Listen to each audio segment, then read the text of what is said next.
Thank you. Madam President, distinguished members of the Court, it is a privilege to appear on behalf of the Republic of South Africa in this case of exceptional importance.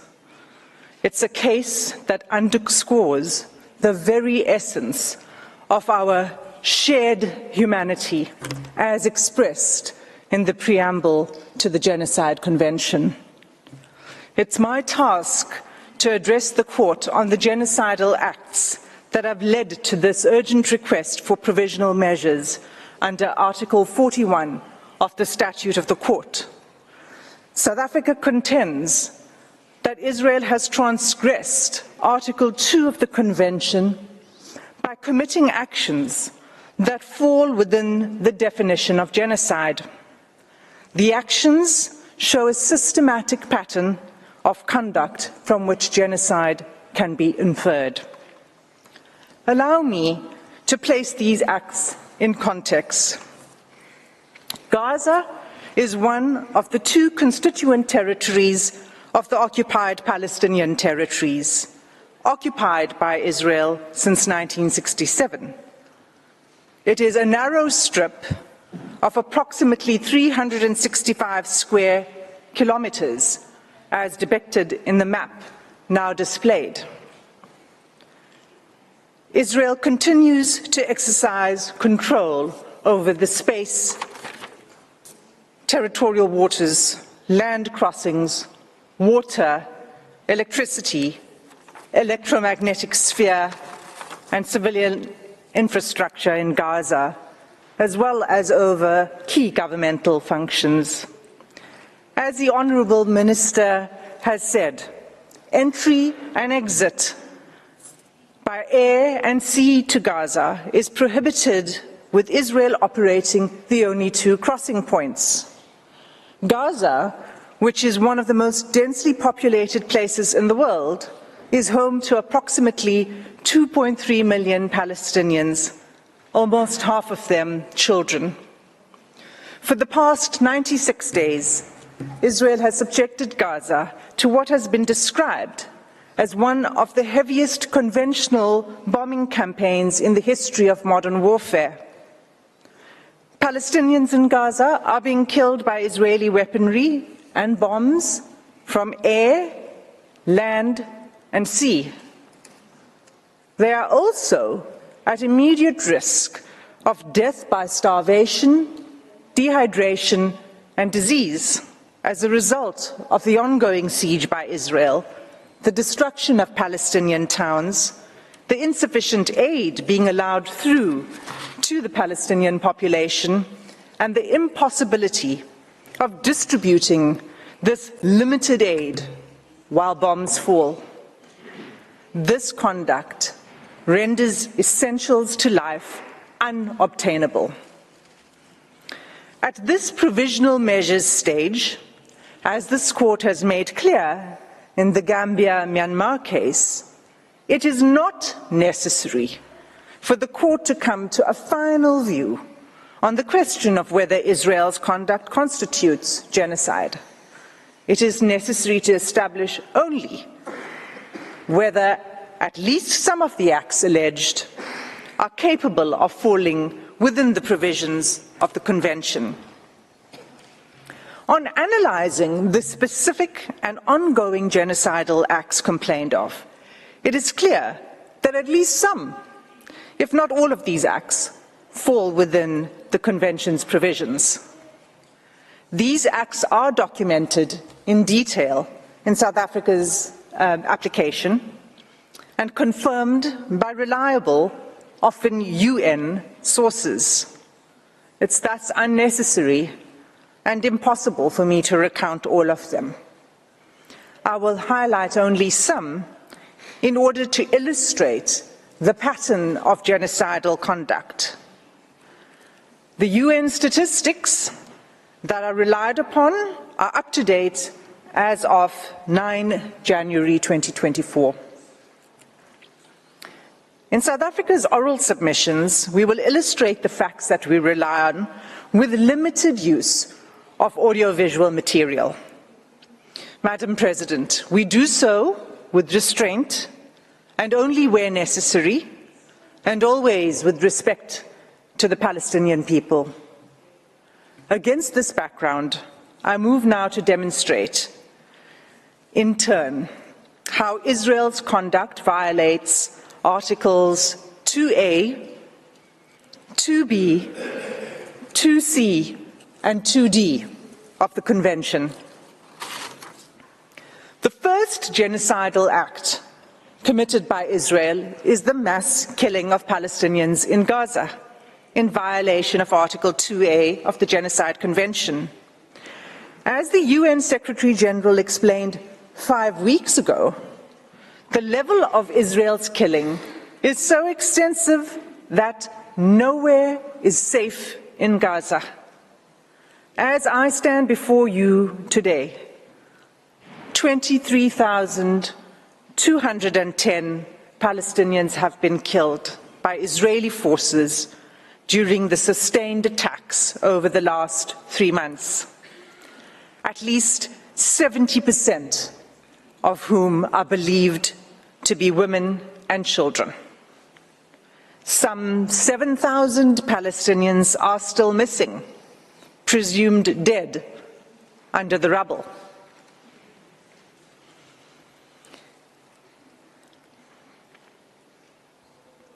Palestinians in Gaza are subjected to relentless bombing wherever they go.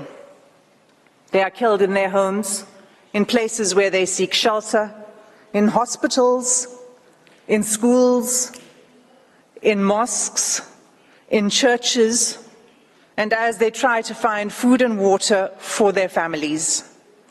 They have been killed if they failed to evacuate.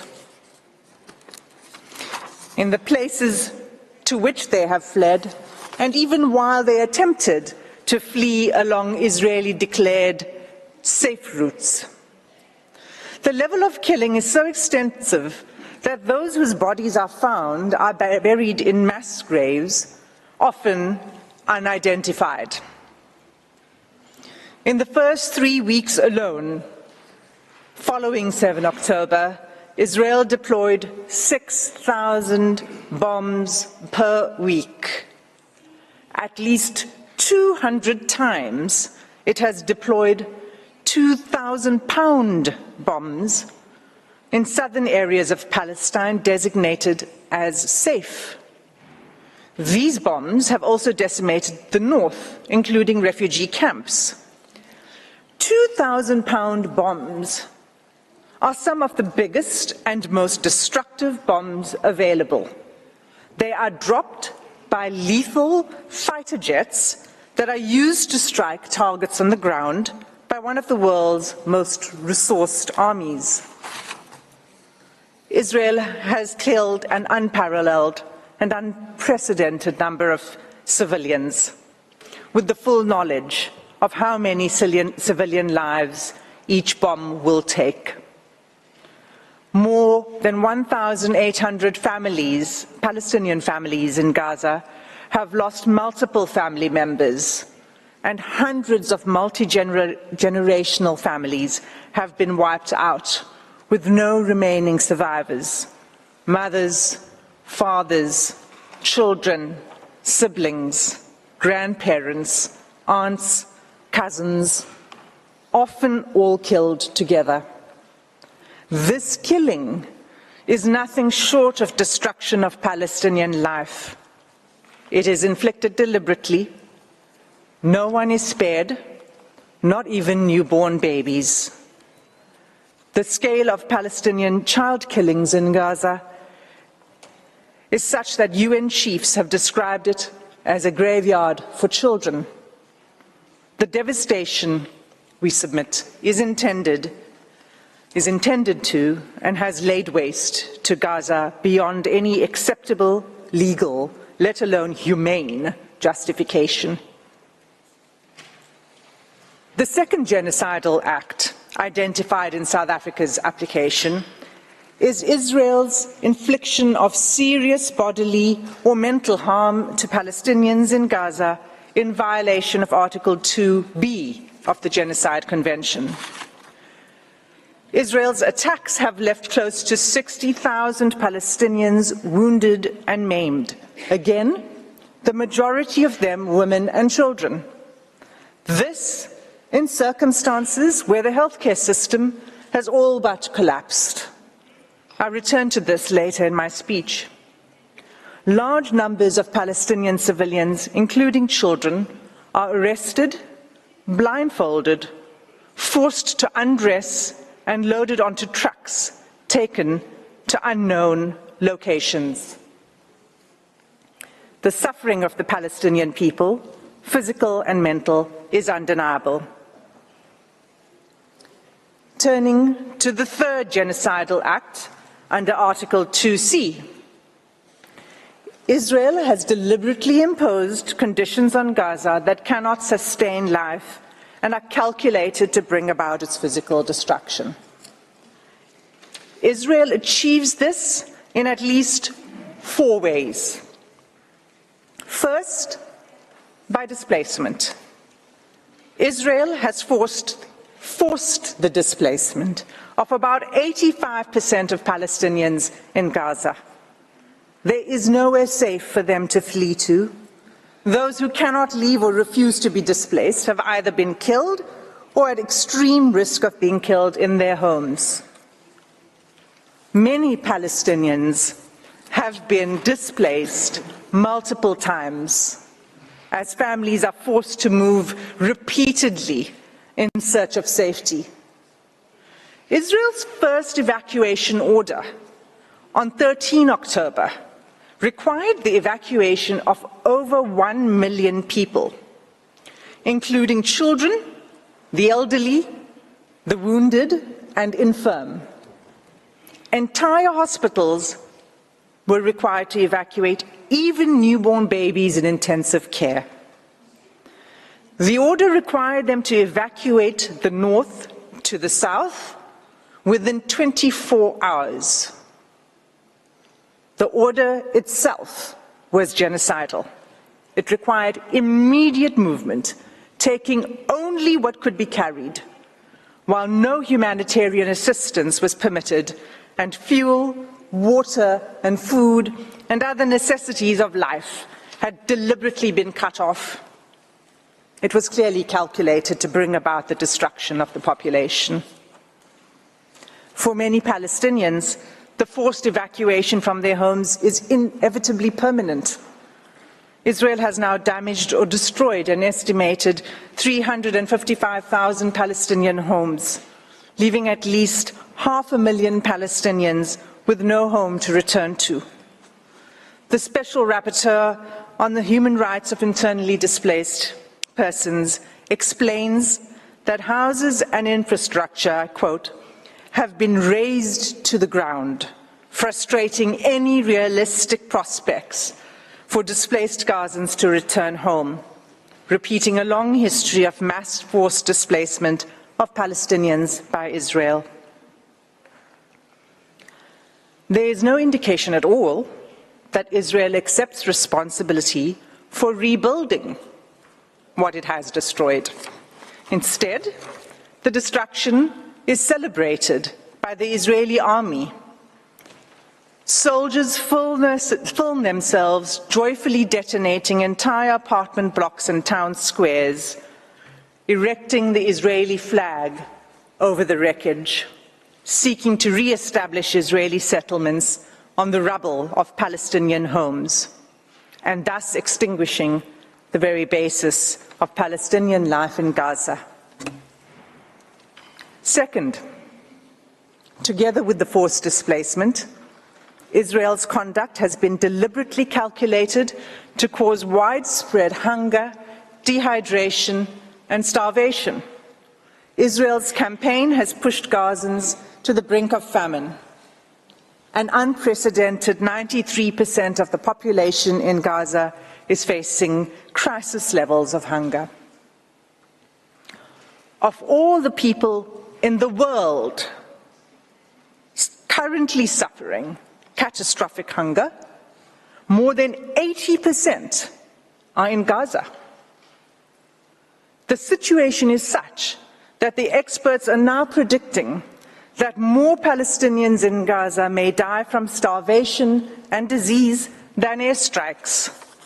And yet Israel continues to impede the effective delivery of humanitarian assistance to Palestinians, not only refusing to allow sufficient aid in, but removing the ability to distribute it through constant bombardment and obstruction.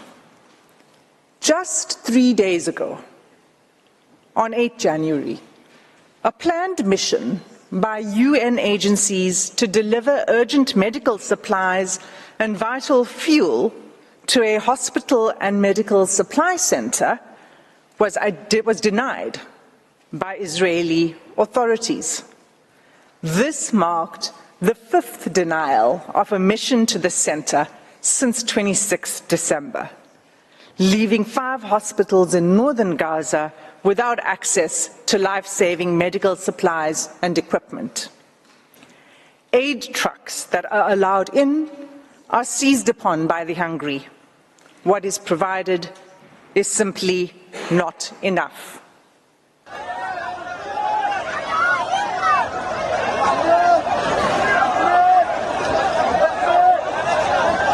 Madam President, members of the court, this is an image of an aid truck arriving in Gaza.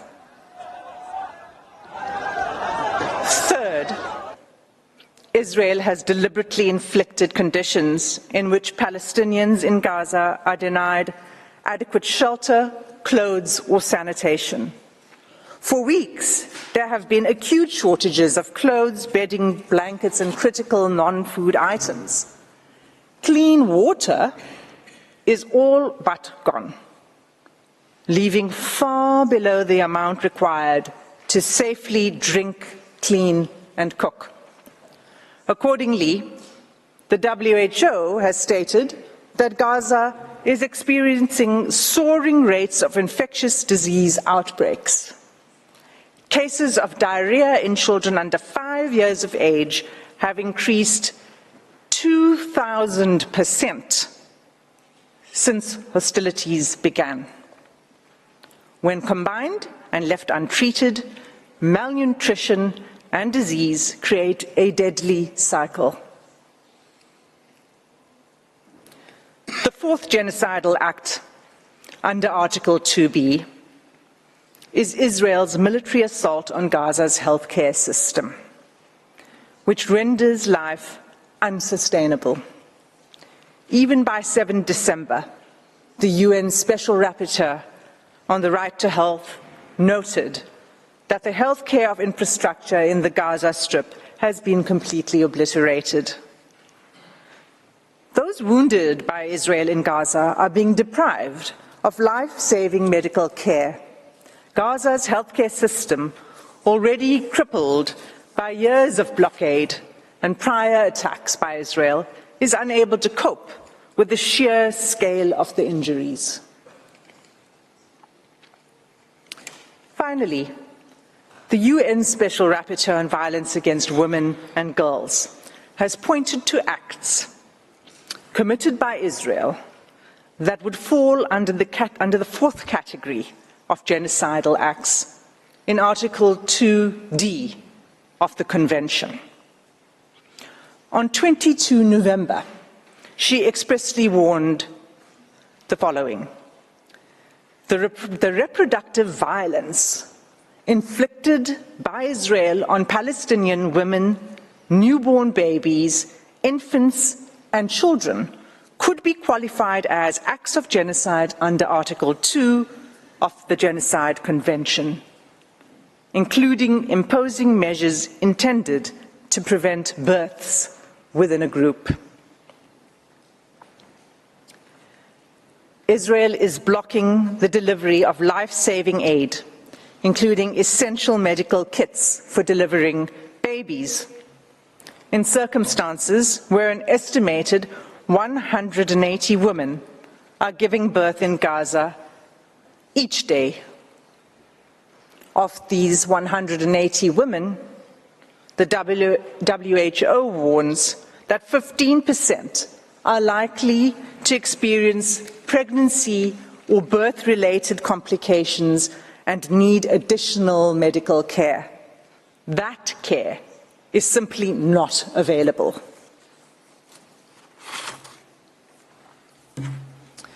In sum, Madam President, all of these acts, individually and collectively, form a calculated pattern of conduct by Israel, indicating a genocidal intent.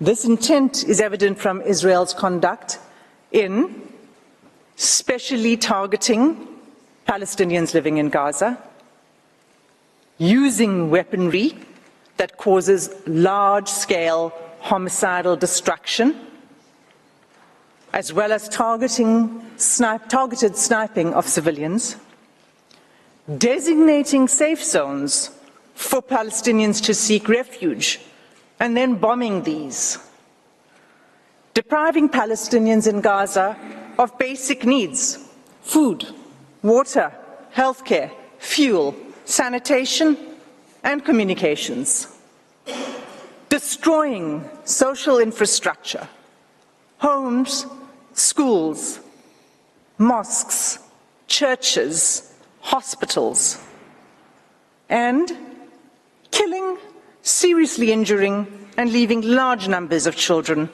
orphaned. Genocides are never declared in advance. But this court has the benefit of the past 13 weeks of evidence that shows incontrovertibly a pattern of conduct and related intention that justifies a plausible claim of genocidal acts. In the Gambia-Myanmar case, this court did not hesitate to impose provisional measures in relation to allegations that Myanmar was committing genocidal acts against the Rohingya within the Rakhine state. The facts before the court today are sadly even more stark, and like the Gambia-Myanmar case, deserve and demand this court's intervention. Every day there is mounting irreparable loss of life, property, dignity, and humanity for the Palestinian people.